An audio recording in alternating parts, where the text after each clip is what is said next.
I really appreciate everyone's sharing into this space and group. I think it's so valuable when we feel like we can have a circle of Dhamma friends that we can talk with and share what's happening in Kalyanamitta. And I know when someone picks up this recording, they're not going to have heard any of that, but we can just start by saying what a wonderful thing it is if you can find a community to practice with that you can trust. And of course, there's nothing in this world that runs smoothly all the time. There are always going to be times when we feel aggravated or irritated, or, Ayya Chittananda and I were talking about irritation the other day with a few other people, I think, and say, well, we even irritate ourselves. It's a natural that there are going to be things that come up, but to use it all for the practice of Dhamma is so important. And I appreciate the input because I really didn't have a whole lot to say today. I'll share what I was thinking of and see if there's it strikes any chords for anyone, and then maybe talking more together about practice, because I think there will be time for that. So one of the things I was reflecting on that I thought I would share today is about guiding our practice.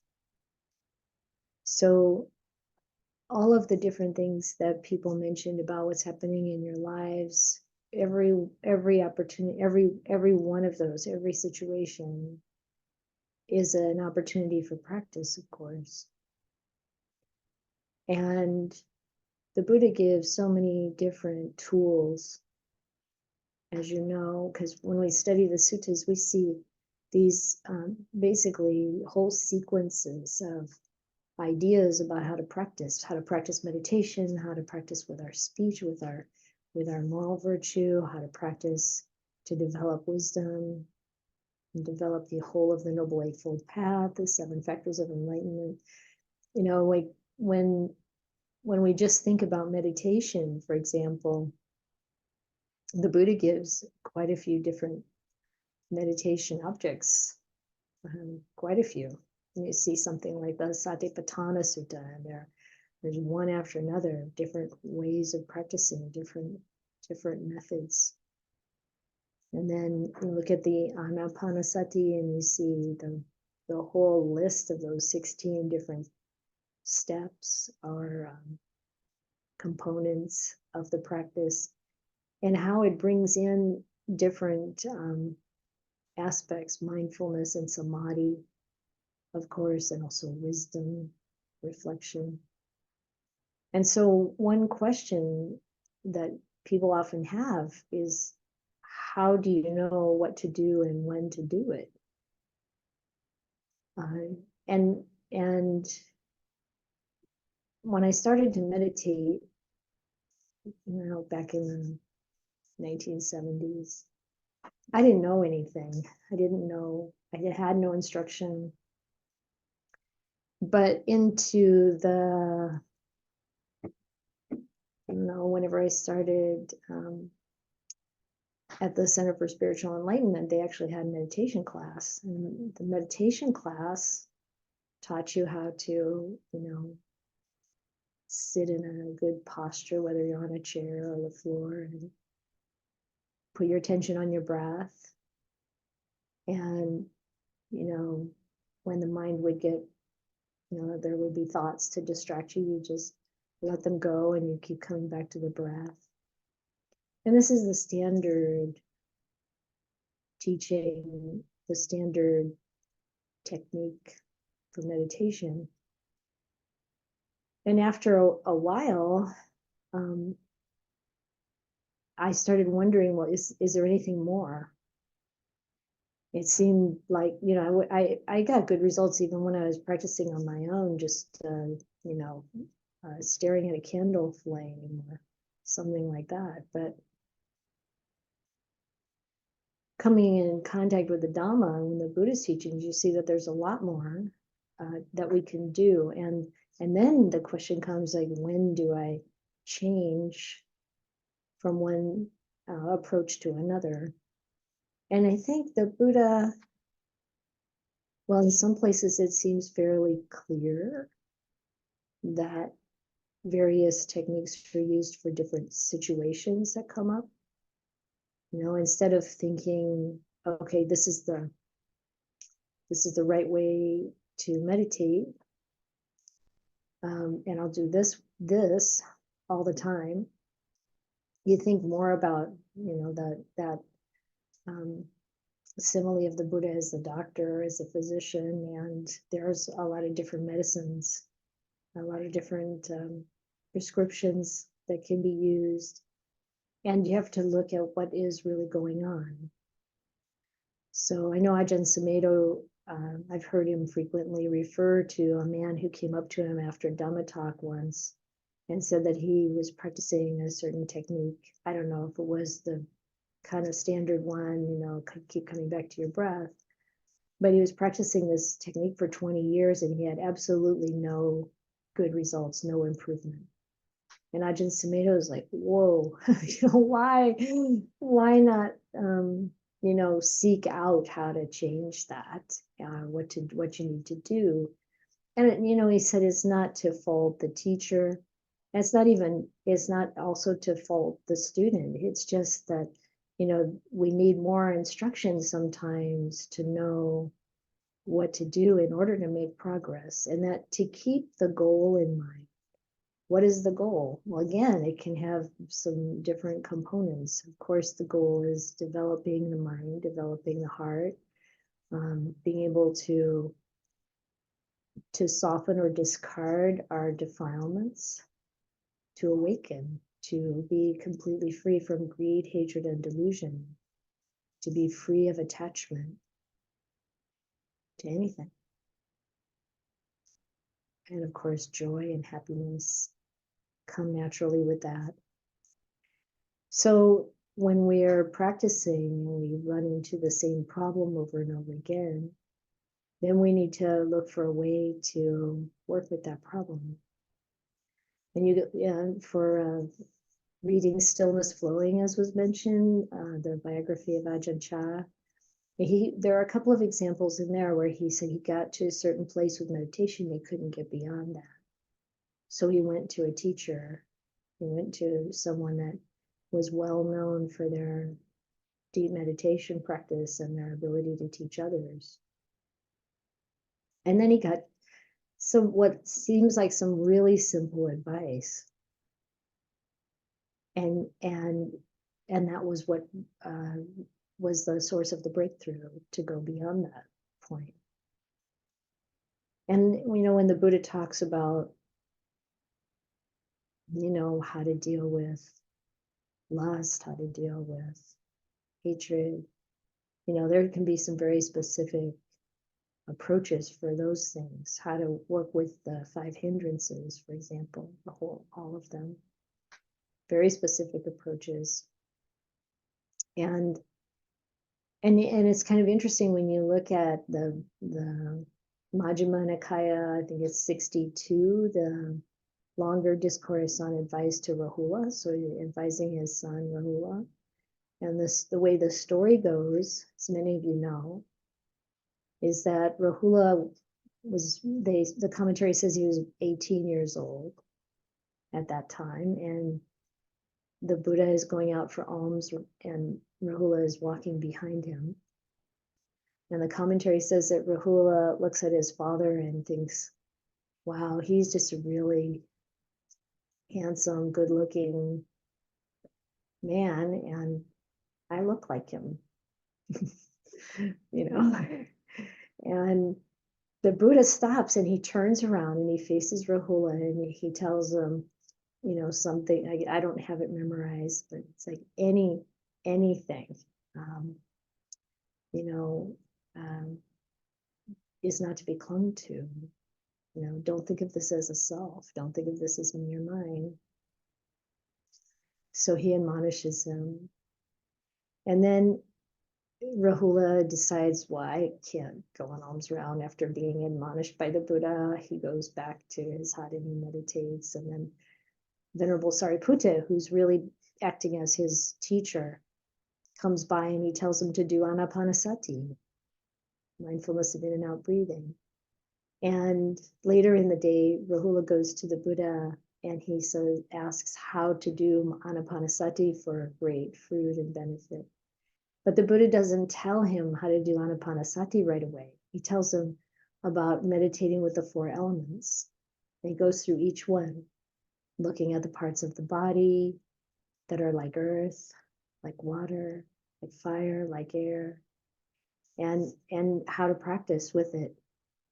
And, you know, be like the earth, you know, let nothing disturb you, etc. And then he goes through and tells Rahula, you need to develop the Brahma Viharas and practice with, you know, loving kindness and compassion and appreciative joy and equanimity. And then he talks about anapanasati. So Rahula has all of these tools. Why did the Buddha do that? Why didn't he just answer his question about anapanasati? Well, he wanted Rahula to work with this idea of non-self directly. This body's not yours. It's not a self. It doesn't, you know, this look at it as elements. Develop the heart, develop the Brahma Viharas. So it's you know, there's a standard, maybe a consistent meditation practice that we have, and it's good to stick with one style enough to really learn it, to really develop it. It took a long time really for me to be happy, content, and enjoying working with the breath. And so I needed to have enough willingness to stick with it and not, you know, switch to something else right away, but also have another one or two techniques there that we're becoming skillful enough with to be able to use them at the right time.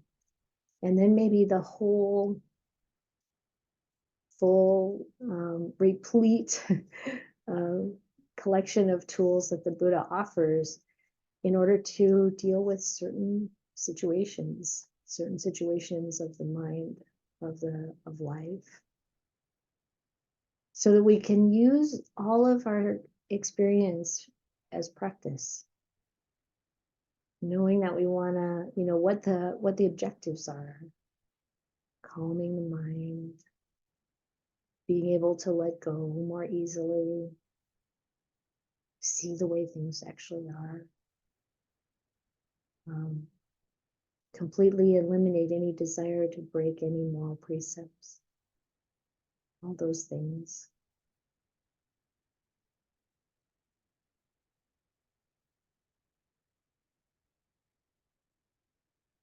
So I think that's what I had in mind. And I really like to hear whatever anyone has to say or ask about this, so that we can take it deeper. Yes, Alex. Thank you, Ayya. That's really topical for me right now. I just had a teacher say to advance my practice, I need to let go of the perception of diversity. And so I've always been kind of flexible with whatever technique I'm using and tried not to, you know, rely too hard on anything. And I've been finding a lot of contentment recently in my practice, which has been wild and great, and very new for me. But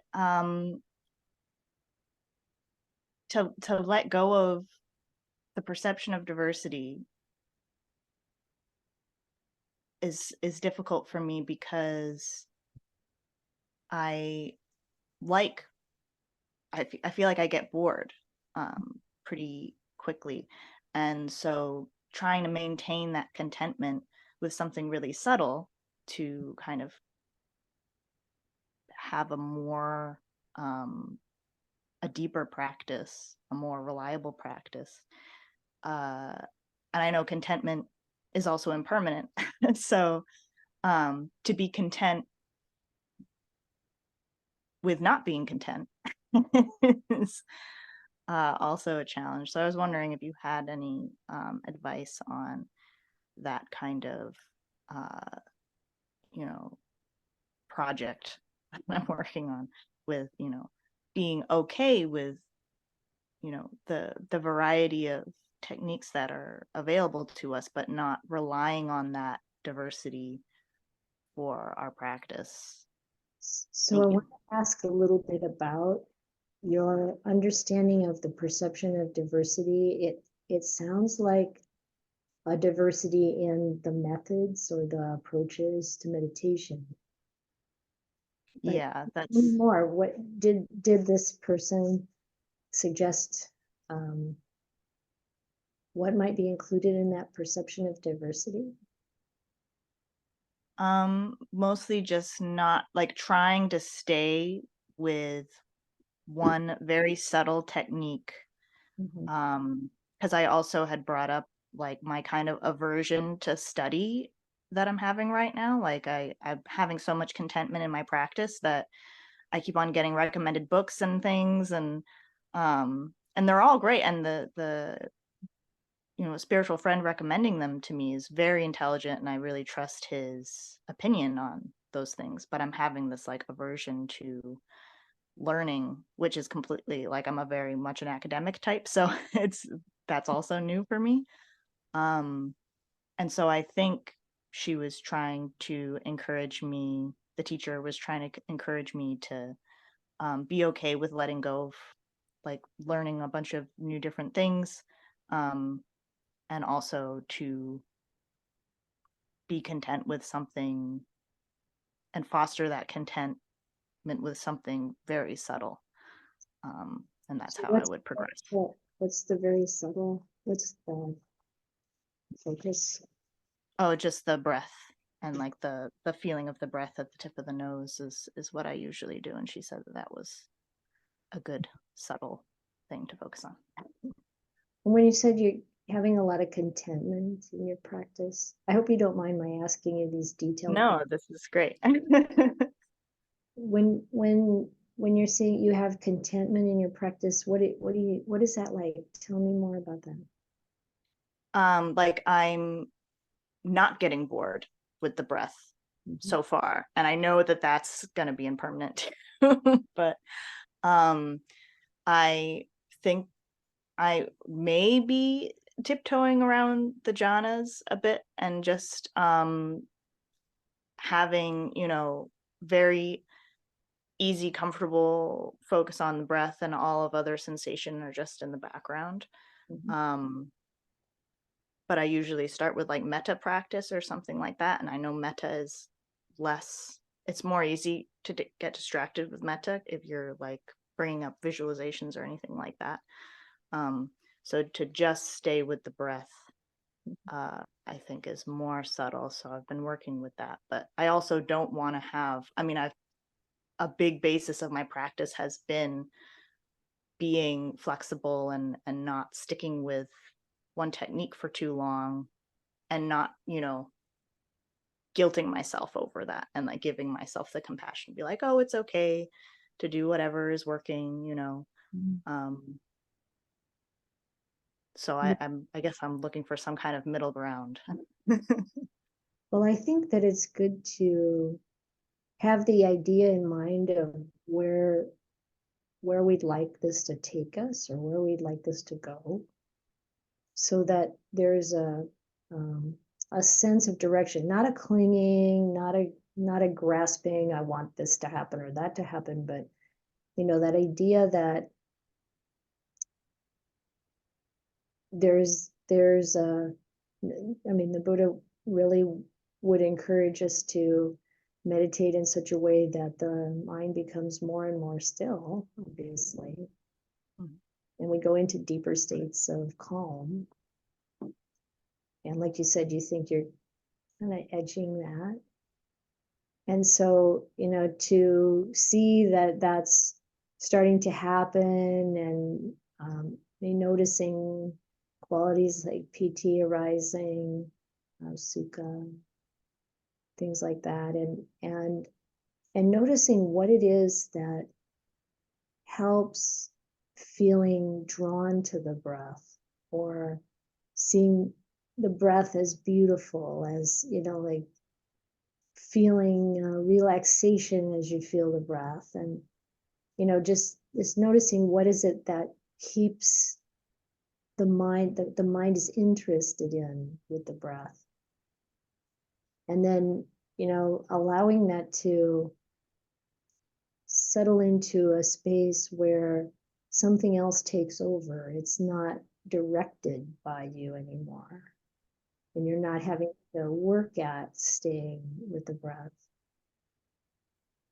So this is the kind of unfolding you want to have happen. And if that's happening, then you don't have to do something else, or it's great to stay with that, but you don't have to. In the midst of that, if the mind is starting to, for example, you're feeling the breath, but it's not at the tip of your nose anymore, you're feeling it, maybe the feeling of the whole body breathing.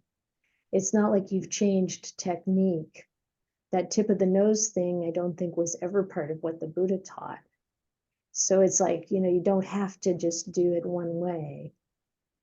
You're present with the breath. And if it's, like I said, you're something like feeling the whole body breathing, or you're just aware of the breath, with your mindfulness is sharp, but you're aware of the breath, then that's enough to take you to a deeper state where other things start to happen, that you're not controlling anything. You can't, it's all unfolding on its own. That does sound really good. Thank you so much. That is like exactly what I was looking for. Thank you for explaining that so Um, yeah, simply. thanks That for sharing your practice. Thank you, Alex. Thank you.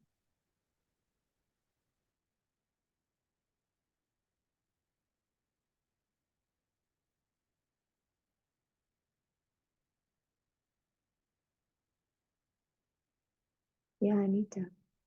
This is a wonderful topic, Aya. I'm really glad that we're discussing about the meditation techniques, because when I'm doing meditation, I also keep getting confused and keep switching between different meditation types. And I actually wanted to ask you, like you mentioned that we should stick to one technique for a good amount of time. How can we decide what is that good amount of time, and when should we switch, or should we just continue with that because it's working for us, or we should switch after a certain amount of time? So I'm not sure if you online could hear Anita. Could you hear her? Yes? Okay, good. Yeah, I don't know if you're doing Anapanasati or. I try that, but I lose focus Oh, after because some it's time. like you're trying to do the steps or whatever. I try to focus on my breath for some time, and I try to see if it's long or short. But after some time, my mind gets distracted. So what technique do you want to stay with? The one that brings me, makes me calm is, I think, metta. Metta practice does make me calm and relaxed, because I feel I have a lot of ill will. So that works. Yeah. So it's really interesting to remember that even the great great disciples of the Buddha had different approaches. And that, you know, they really had the thing they focused on. Like I was just looking earlier at the Sutta 32, the Greater Discourse in Gosinga, and it was something that was mentioned on, Ajahn Kovilo mentioned in the interview the other day. These great disciples of the Buddha sharing, you know, the what qualities someone has to light up the whole forest, and each one is different, and those were the strengths of those individuals themselves. You know, it's like whether it's learning or whether it's wisdom or it's psychic powers or, you know, it's something else. And the same with meditation techniques too. If the focus on metta is working for you, that what does it mean to work? It means that the mind becomes calm. There's a spiritual joy, which I feel like metta for me is basically the same kind of feeling as piti. It just automatically kind of comes with it. And I don't know if that's what you're experiencing or not, but you know, there's a nice description in Stillness Flowing where it talks about the fact that Ajahn Chah did not like require a particular, he didn't teach a particular approach. If someone was, I mean, he taught Anapanasati, I think mostly as the crown jewel of meditation. But if someone was practicing and they came to him, and he would just ask them questions about how this is, what the results are. If you're becoming more and more calm, the mind is still, there's this a spiritual uplift. You know, it would be good to go back and look at exactly what it is, like the hindrances go away, you know, there's, you know, you're basically having the kind of unfolding that we'd like to have. Then you stay with that practice. Yeah, I think with metta, does give me peace, but I feel exhausted after some time because I'm constantly trying to give metta to different people, to myself, and I feel exhausted after that. So then I try to switch, and you know, everybody talks about Anapanasati, so I thought, let me try that, but it distracts me more than it gives me peace. So yeah, and then I did try to work with sound of silence. It works for me sometimes, and sometimes it doesn't work for me. So it's a hit and miss with sound of silence. So what's coming to mind for me right now is the way that we do it also makes a big difference, whatever technique it is. So with metta, if we're becoming exhausted by doing it, we're trying too hard, I think. So it's like, is it possible to maybe start with some of that visualization and then let the feeling of metta just fill you and rest in it? So not have the mind be too active. Because we can do metta in a lot of different ways. So I usually do the standard one as it's described in the suttas, you know, filling a quarter of the body. And, you know, you've heard me guide this and you've read it. But it's also okay to use the technique of thinking of different people or different living beings, right? But to know when to let that settle so that the mind can be still and happy. So you build up that feeling, and building it up internally is more important than kind of sending it out. It's not really like we're actually expecting to affect someone else with this feeling of metta.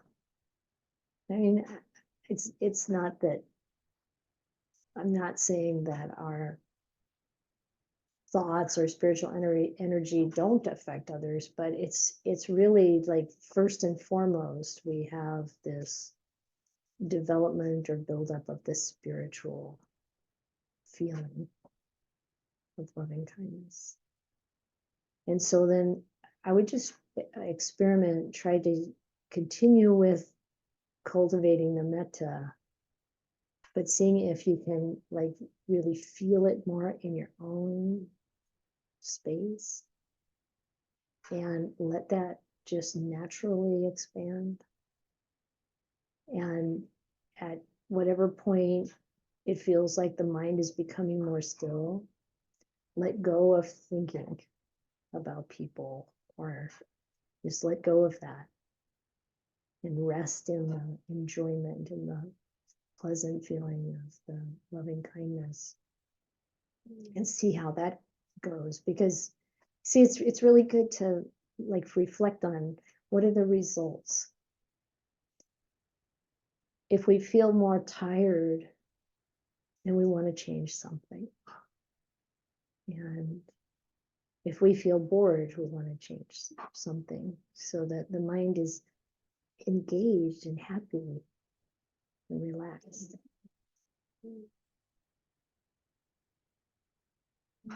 I think in my metta, there is unsatisfaction that I still have to give more metta. So I think that's why I feel exhausted. But your point is nice, that I should, after a point, I should stop focusing on other people or whatever metta I was trying to spread, and to just abide in that feeling. Yeah.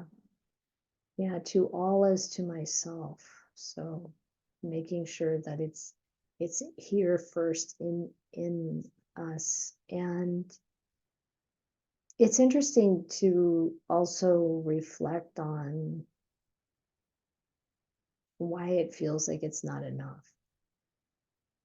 You know, even if your only thought is, no, I love everyone. You know, building up that feeling that is, maybe you don't have to think of everyone, but you know, building up that feeling of love inside, and then just acknowledging that that's available to everyone, like the sun shining on everyone. Something like that. I don't know. We can always talk more about, because it's interesting. It's like the details make a difference, and also I'd like to recommend a talk that I just heard of Ajahn Brahm. It was just the one he did on Friday night.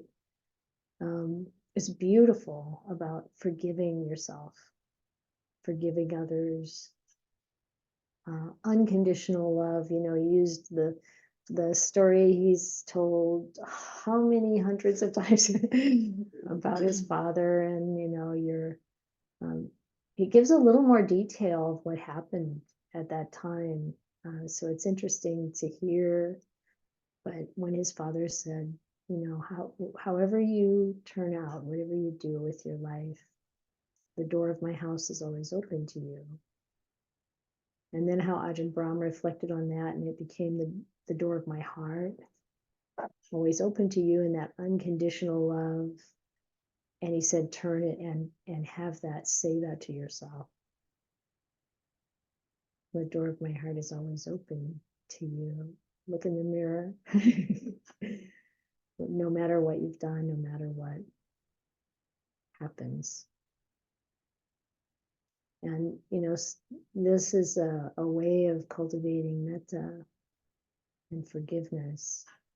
That these are all the qualities, or the, you want to say, conditions that help the mind really let go, really be at ease, at peace, heal the heart. Thank you. So it's not really, this really isn't a talk on how to do it in terms of like a method. It's a talk on learning how to take steps forward in our practice and guide ourselves and know when to seek guidance. So find a teacher, find a friend to talk to. Linda? I just I just wanted to ask where we could find that talk. Oh, the one, the Greater Discourse on Gosinga is in the Majjhima Nikaya, number 32. No, I'm talking about the Ajahn Brahm. Oh, sorry. BSWA. I just go to YouTube and I type in Ajahn Brahm, and then you can just, it'll probably show up as, you know, it's one of the recent talks, because it was just Friday night, and I don't know what they called it.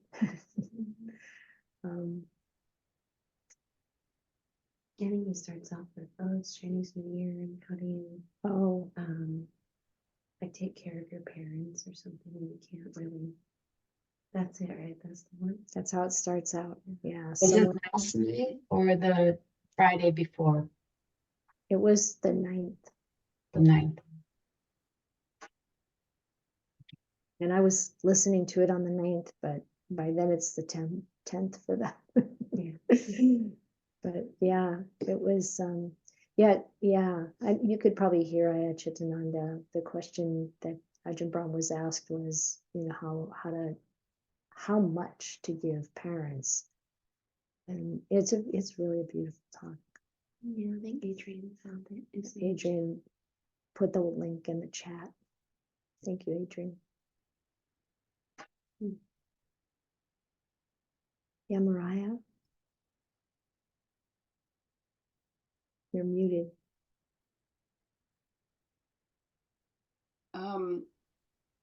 So I want to have a little preface and ask the question. So I'll say something, and keep it brief, but I think you'll so I have a strange relationship to metta. Did I tell you Liam went to visit Luang Prabhupada? No. Okay, so when he went, and Liam told me this, we didn't tell him about the fire, right? What was he going to do in Thailand, right?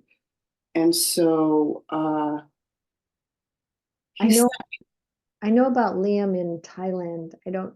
Well, so he went to visit Luang Prabhupada to ask about his mommy, right? Oh. Luang Prabhupada gave him, and he's a man of few words, Luang Prabhupada, as you right? So he went on and on about my metta to Liam. And then he had one line. She just likes to talk too much. She what? She just likes to talk too much. And everyone who knows me knows about my anxious speech, right? And so it's a lovely thing of conventional reality. Of course, a fully enlightened monk of his army is in conventional reality a fine human being. So he didn't say the mental health, none of that. Just a simple, kind laugh. She likes to talk too much.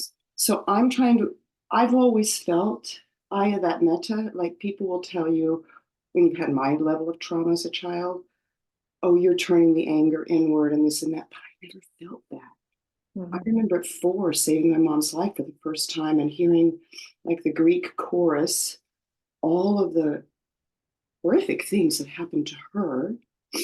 And of all kinds of levels, it's no gift to be stunningly beautiful, right? For example, and be a Mensa member and, lose your children to the land baron of Texas. It read like a myth. But I even remember thinking compassion for her, like, what, as a young child, what chance did she have? Or her mother? Or where am I going to find the blame? Really young. So now I'm trying to use that with my own pain and use it when I feel it. I lived in the hood, so I know people who've dropped bodies. I was really grateful for the Angulimala story. Apart from sociopaths, which is a bigger part. Yeah. Lost empathy. So I'm trying to figure out how to use it for the pain, because my meditation is very difficult now at night. The pain is a completely different. Mhm. And I used to drop into samadhi for someone who's so odd and talks too much really easily. That's how I survived my childhood, with the clouds and the trees. I didn't know what it was, but I just felt the inside of my body and it felt delightful. And then I didn't think about the clouds. I don't know how to describe it. With with the metta for human little creatures, like I used to pet with rattlesnake. And it's really true. If you really don't wish them ill, they're getting things through their senses, other senses. So I'm just trying to figure out how to use. I generate the metta kind of just to get make the feeling first. For me, the easiest is whatever little infant I've seen yet. I just love their little faces, and they're so sweet, and you can calm them really easily if you maintain equanimity. They don't have a perception to attach to the pain yet. So then when it spreads, I hang out there, but now I don't know how to move in and around the pain. Mhm. And to ensure I don't cause further damage. The hip damage I did in meditation in 2018, because I didn't know I was tearing tissue. I wasn't terribly bothered by the pain. So I'm trying to, and then the other thing is, I would like to know if there's a way that suttas are read orally, so that when I can't sleep in the night because the pain is too much, I think I would like to just listen to Dhamma and walk. So I it's do two very separate questions. Yeah, let's try the second one first, the easier one. I think I think on Sutta Central, there's an audio version of the suttas. So I think you could find it there. Okay. I have not looked myself. I have not looked myself so much, but I think I saw it. And so Okay. that would be lovely if you find that and you can just listen as you do walking meditation. That sounds really good. And even if I can just feel the heart, I'm misrepresenting, I'm sure, a talk by Ajahn Sucitto, but he gets at the heart tones underneath before reeling backwards, before sending metta to yourself and others. What's the heart? What is it like to be seen and to be felt? That all sounds good. And That's my first thought, but I think the breath, how to keep contact with the breath and the pain, like letting maybe the pain just be this little rock and swirling around, and maybe kindly checking in with it. This is all fairly new. It took a turn for a completely different level. yeah, and it's challenging to work with pain, that's for sure. And noticing the spaces when the pain is less strong is good. And Yeah. so the be clear about what you're doing when you're doing it. Like if you're practicing metta, I really want to encourage being aware and present with how it feels in the body, how the feeling, not just in the body, but around the body, that spiritual feeling of metta, even without trying to like spread it anywhere. Right. And I think you've got that in hand. And then, like when there's pain, noticing what really helps. Sometimes it's good to keep the mind from going directly to the source of pain and feeling all the parts of the body that are not in pain, and Right. feeling the feeling of spiritual energy around you. Sometimes that's really helpful. And then, maybe that's metta, or maybe it's using the breath, but it's can listen. Okay, thank you, Mayara. In the chat, there's some links on listening Okay. to Dhamma. so working with pain, we have to like just the kind of intensity, the quality, whether it helps to kind of fill the mind with something other than the pain, separating the body and mind a bit more, so that the whole attention is not on the pain. You know, some of the things that help people endure pain that they can't relieve through medication or Yeah. some kind of care for the body is often related to putting more attention on the part that's not in pain, or seeing that the pain subsides sometimes, and putting more attention on those spaces. And then so it's a viewing the pain with mindfulness and kindness, which sounds like what you're doing. And then, you know, seeing if there's more way to relax around the pain. A lot of times if we put our focus on the pain, we increase our tightness around it. We want to see if we can relax around the pain, because then that helps the pain relieve, really physically, even the muscles relax more. Pain is likely to become less. Thank you. I think I just was remembering our sutta study when he said, the Buddha said, I'm missaying it, set of the conditions that the discomfort arose no more. So I think if prior to meditate really thoroughly, before going to meditate, have thoroughly understood, I'm hypermobile, so I relax way too much. That's how I tore the muscle. But what if I gave it wide berth before the meditation and ensured clinically that this was a position that was not going to cause damage? Yeah, yeah. That's what it's just I've been frustrated with. There's no vertical position, right? Now that I've hurt the good knee and I can't sit cross-legged. But actually, I'm sitting now with my knee propped up. So I think taking that other sutta really honestly, what can I do in the other parts of the day to ensure as best I can that I can safely relax and not, because I think that niggling thing is once again, whatever the Pali word is, panacha, the proliferation around, and the kind of guilt around how in the world did I sit cross-legged and just relax and let the mind be peaceful and tear connective tissue, like, right? And so maybe that's the thing, the combination, prepare in advance, and then I can safely spread the attention wide. I mean, I should have never listened to something like that with my relationship, ex-ballerina and all of that other kind of thing. I should have taken that to had wisdom to say, no, that's not what it means. You still have to kindly check in with that part of the body, right? And not just all learning all the time. You know? Yeah, peeling the onion of learning. Delusion is I'm a serious delusion type, apparently. Like, I can find Metta and Charles Manson because I just don't believe people are irredeemable. And Anguilla did not help my little delusion. I really don't believe it. But the point here too is to not be too idealistic about like, I have to sit in order to meditate, or I have to sit on the floor, or I have to sit cross-legged. Yeah, I can't sit in a chair either.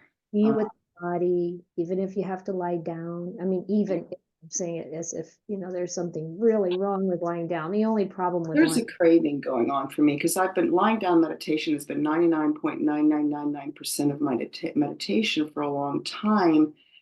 And then I got a kneeling bench and I was so enjoying, like, right. So it's probably karma with craving. Like, I just crave being able to be normal, and you can't go to a meditation retreat unless you go to Ajahn Dhamma and lie down during it. Yeah, at Spirit Rock, people will lie down in the back if they have the teacher's permission. And Really? you have to know your body and know why. And anyway, we have to close, but thank you all for your sharing.